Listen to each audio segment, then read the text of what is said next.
Hey folks, this is your buddy Mike Messier. I'm doing a little bit different this time for this Mike's Instant movie review. The movie is There's Still Tomorrow. It's an Italian film. It's subtitled into English. Apparently it won a bunch of Italian Oscar awards. Good movie. I'll get into it. The new thing that I'm doing is I'm using these headphones to do this video. If you've seen Mike's Instant movie reviews before, I typically do these out of my vehicle, my car. I'm a very busy individual. I'm doing wonderful things. And I like to do these reviews when the movie's fresh on my mind. Now, I did see the movie today. I think it was the last day in the theater here where I live.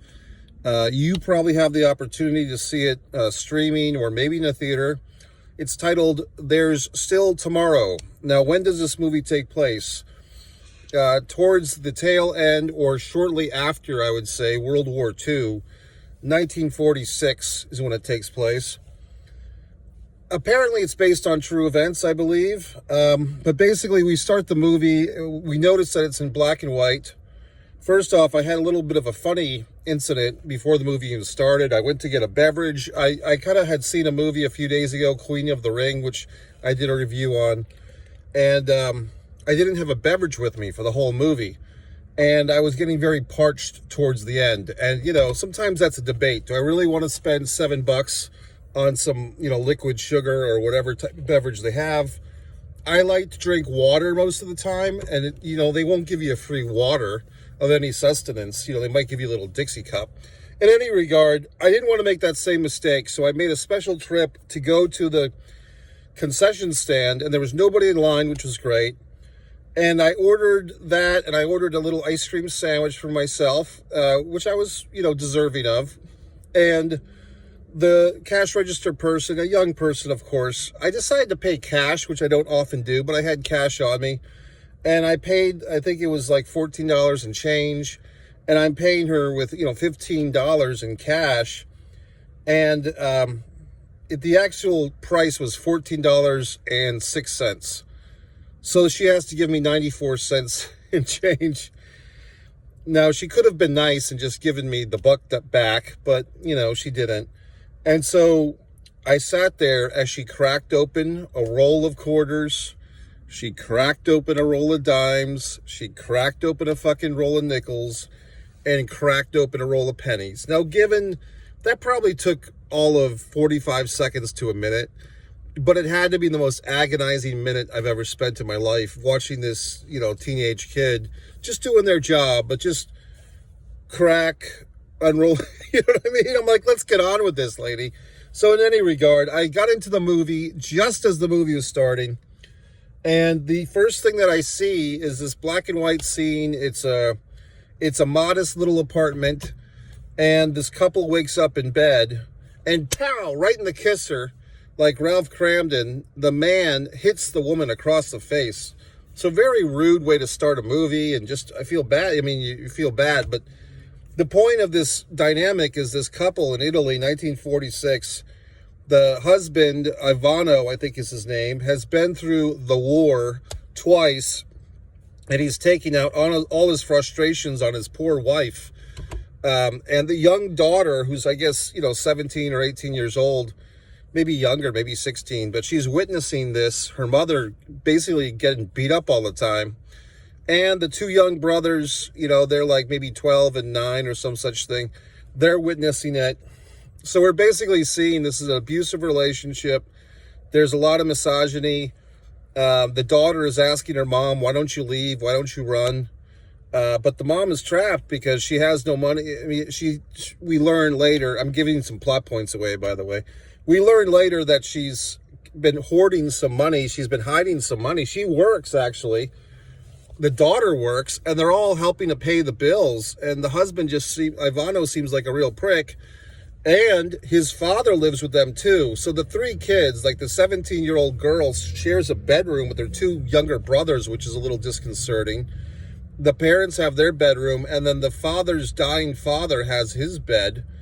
He actually clutches his daughter-in-law's buttocks at one point, but then later on, he tells his son to stop beating her up all the time. So, But basically, you're kind of wondering what's going to happen in this movie. Plot points. I'm going to give some shit away if you see the movie.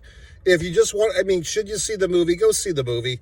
If you come back and watch this review after you've seen the movie, that's what I'll get into now. Some things that I enjoyed. Basically, I felt like this movie was just kind of moving along, but it had like these, I would say, like 3 really pivotal moments that kind of made it all worth it. The first that I can remember is when the American soldier, returning the favor, blows up the small business for the lady, the main lady. I'm sorry, I can't remember her name. But like that was kind of unexpected, that she's sabotaging her daughter's wedding because she sees that her daughter is headed down the path of abuse that she suffered through. So to save her daughter, she destroys her future in-laws' business, puts them in financial ruin, knowing that that will destroy the chances of them taking in her daughter. I thought that was pretty ingenious. And then the daughter later on, towards the end of the movie, returns the favor, but of course the daughter doesn't know that mom did that. But the daughter bringing the paperwork to her mother. Now this is where I thought this was a big reveal. I didn't realize what was going on. I did have a little restroom break, so I might have missed something. I thought the mother was actually going to America. Like I thought they were taking people to America, and the woman was abandoning her family to go to America for escape. But actually, this was when the big swerve came. It was to vote. And then we get all the stuff at the end of the movie about women's voting. So actually, this whole movie has a point, and the point is the value of the vote. And I think it's so that year, 1946, or that particular 2 days when people could vote, 25 million Italians voted, and 13 million of them were women. And they clutched onto their votes. They clutched onto their ballots like they were love notes, which I thought was interesting. So, the whole movie kind of just gives you this little slice of life in one family. But the real message is the value of the vote. So never forget it. And what else? There was another plot point. I did think that the woman and the American soldier were going to rendezvous. I thought they would have an affair, which they didn't. There was some other stuff that like were big moments in this movie. Oh, the dancing scenes. There was more than one. There was a couple. Like, it was pretty interesting. Like, they're showing this spousal abuse through a dance, which was pretty interesting. And I took that to be as like from the perspective of the children, because the children were so almost numb, except maybe the daughter, to this abuse their mother was suffering through. To cope with seeing this traumatic thing night in and night out, they had to like create a dance in their minds to it. That's how I saw that scene. What else? There was some other stuff. I thought the lead actress was great. Obviously it's tough to carry a movie, but I thought she was spectacular and understated. And it's tough because I wouldn't say the danger. It's just, we have seen a lot of movies with this type of storyline of the victim and the abuser and the dynamics. And I did like the fact that they tried to not give this guy a validation for beating his wife. Obviously not a validation, but they did give him some humanity in that at one point he tried to stop himself after his father lectured at him. And, he's blaming the war, which can only go so far. But back then, people didn't run off to therapy for everything either. So, and it seemed like he had some regret about beating his wife. Maybe not a lot, but at least his father tried, which was good. What else? The awkward dinner with the future in-laws was pretty great. Like the snobbery of the would-be mother-in-law. That was pretty great. I did like the daughter character. Like she doesn't realize that she's in danger of going down the same path that her mom did with her Giulio guy. But I thought that she was quite good.